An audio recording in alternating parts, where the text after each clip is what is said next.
ಎಲ್ಲರಿಗೂ ಶುಭ ಸಂಜೆಯನ್ನು ತಿಳಿಸುತ್ತಾ, ಹಿಂದಿನ ಪಾಠದಲ್ಲಿ ನಾವು ಸಸ್ಯಗಳಲ್ಲಿ ನಿಯಂತ್ರಣ ಮತ್ತು ಸಹಭಾಗಿತ್ವವನ್ನು ಯಾವ ರೀತಿ ಸಸ್ಯಗಳಲ್ಲೂ ಕೂಡ ಸಾಧಿಸ್ತವೆಂಬುದನ್ನು ಈ ಪಾಠದಲ್ಲಿ ನೋಡೋಣ. ಹಿಂದಿನ ಪಾಠದಲ್ಲಿ ಪ್ರಾಣಿಗಳ ಬಗ್ಗೆ ನಿಯಂತ್ರಣ ಮತ್ತು ಸಹಭಾಗಿತ್ವವು ನರ ಮತ್ತು ಸ್ನಾಯುಂಗಾಂಶದಿಂದ ನಡೀತದಂತ ತಿಳ್ಕೊಂಡಿವಿ.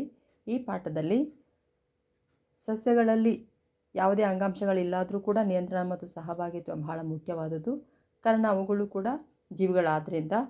ಹಾಗೆ ನಾವು ಒಂದೊಂದೇ ಉದಾಹರಣೆಯನ್ನು ತೆಗೆದುಕೊಂಡು ನೋಡಿದ್ದೆ ಆದ್ರೆ, ಒಂದು ಮುಟ್ಟಿದ ರೆಂಬೆ ಸಸ್ಯವನ್ನು ನಾವು ಮುಟ್ಟಿದ ತಕ್ಷಣ ಸ್ಪರ್ಶಿಸಿದ ಭಾಗದಕ್ಕಿಂತಲೂ ಮುಂದಿನ ಎಲೆಗಳು ಕೂಡ ಏನಾಗ್ತಾವ, ಮುದುಡ್ತಾವ. ಅಂದರೆ ಇಲ್ಲಿ ಏನಾಗಿರ್ತದೆ, ನಾವು ಸ್ಪರ್ಶಿಸಿದ ಮಾಹಿತಿಯು ಮುಂದಕ್ಕೂ ಕೂಡ ರವಾನೆ ಆಗಿರ್ತದೆ. ಅಂದರೆ ಇಲ್ಲಿ ಕೂಡ ಸಂವಹನವನ್ನು ಯಾವ ರೀತಿ ಸಾಧಿಸ್ತಿರ್ತಾವಂದ್ರೆ ಇಲ್ಲಿ ವಿದ್ಯುತ್ ರಾಸಾಯನಿಕ ವಿಧಾನದಿಂದ ಸಂವಹನವನ್ನು ಸಾಧಿಸ್ತಾವ. ಮಾಹಿತಿಯು ಒಂದು ಕೋಶದಿಂದ ಇನ್ನೊಂದು ಜೀವಕೋಶಕ್ಕೆ ತಲುಪ್ತೈತಿ. ಹಂಗೆ ಬೆಳವಣಿಗೆಯಿಂದ ಕೂಡ ಸಸ್ಯಗಳಲ್ಲಿ ಚಲನೆ ಉಂಟಾಗ್ತದೆ. ಈಗ ಆಧಾರವನ್ನು ಹುಡ್ಕೊಂಡು ಬೆಳೆಯುವಂತಹ ಸಸ್ಯಗಳಲ್ಲಿ, ಬಳ್ಳಿ ಸಸ್ಯಗಳಲ್ಲಿ ಆ ಆಧಾರದ ಕುಡಿಯು ಆ ಒಂದು ಆಧಾರ ಸ್ತಂಭಕ್ಕೆ ಸುತ್ತಿಕೊಳ್ತದಲ್ಲ, ಸೊ ಸ್ತಂಭಕ್ಕೆ ಸುತ್ತಿಕೊಳ್ಳೋದು ಕೂಡ ಒಂದು ಏನು ಬೆಳವಣಿಗೆಯಿಂದ ಉಂಟಾದಂತಹ ಚಲನೆ ಅಂತ ಹೇಳ್ಬೋದು.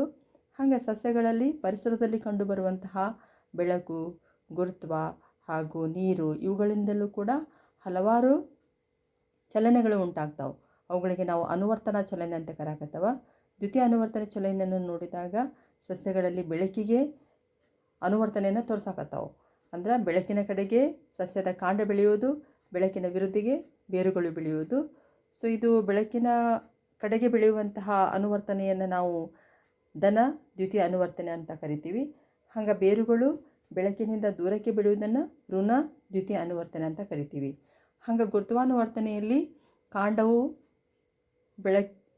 ಗುರುತ್ವದ ವಿರುದ್ಧ ದಿಕ್ಕಿಗೆ ಬೆಳೆಯುವುದು, ಅದು ಋಣ ಗುರುತ್ವಾನುವರ್ತನೆ.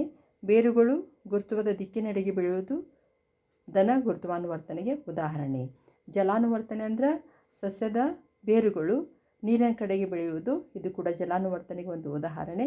ಹಂಗೆ ರಾಸಾಯನಿಕ ಅನುವರ್ತನೆ ಕೂಡ ಸಸ್ಯಗಳಲ್ಲಿ ಕಂಡುಬರ್ತೈತಿ.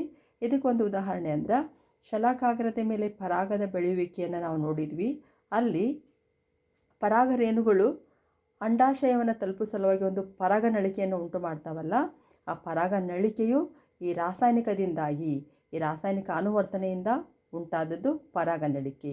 ಸೊ ಈ ಎಲ್ಲ ಅನುವರ್ತನಾ ಚಲನೆಗಳನ್ನು ನಾವು ಕಲ್ತಿದ್ದೆ ಆದರೆ ಸುಲಭವಾಗಿ ಪರೀಕ್ಷೆಯಲ್ಲಿ 3 ಅಂಕಗಳನ್ನು ತೆಗೆದುಕೊಳ್ಬೋದು.